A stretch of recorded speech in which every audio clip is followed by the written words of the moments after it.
Hello everyone, good morning সকলকে। আশা করি সকলে ভালো আছেন, সুস্থ আছেন।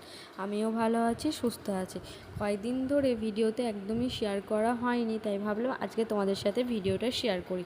ভিডিওটি হচ্ছে গতকালকে নেওয়া। কালকে আমার ছিল মেকআপের ক্লাস, তো সকাল সকাল উঠে পড়েছিলাম, রান্না বান্না তাড়াতাড়ি করে নিয়েছিলাম, যেহেতু বেরোতে হবে।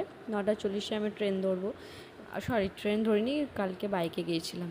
তো যাই হোক, তারপরেই রান্নাঘরে চলে গেছিলাম রান্না করতে। আর সেরকমভাবে কিছু রান্না করিনি, মাছ ভাজা, ডাল আর আলু মাখা করে খেয়ে গিয়েছিলাম দুজনে, আর একটু ঘুগনি করেছিলাম। তো টিফিন ভরে নিয়ে দুজনে বেরিয়ে পড়েছি। আর দেখো আকাশটা কত সুন্দর, আর খুব হাওয়া দিচ্ছিল কালকে। তো আকাশটা এত সুন্দর, শরতের আকাশ, সামনেই দুর্গা পুজো, বলার কিছু নেই।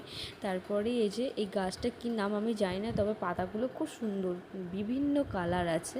তো যাই হোক, তারপরে ক্লাস শুরু হয়ে গিয়েছিলো, সবাই আমরা প্র্যাকটিস করছিলাম, আর দিদি একটু ভিডিওটা করে দিচ্ছিলো। তারপরেই আমি টিফিন খেয়ে বেরিয়ে পড়ি, কারণ আমাকে বাড়ি যেতে হবে, আর কালকে একটু তাড়াতাড়ি ছুটি দিয়ে দিয়েছিলো। তারপরে বেরিয়ে পড়েছে, দেখো। তারপর স্টেশনে গিয়ে আর সেই রকমভাবে আর ট্রেনের ভিডিও বা স্টেশনের ভিডিও করা হয়নি, কারণ বৃষ্টি নেমে গেছিলো। তো ট্রেন ধরে বাড়ি চলে যাচ্ছি। ভিডিওটি এখানে শেষ করছি, টাটা।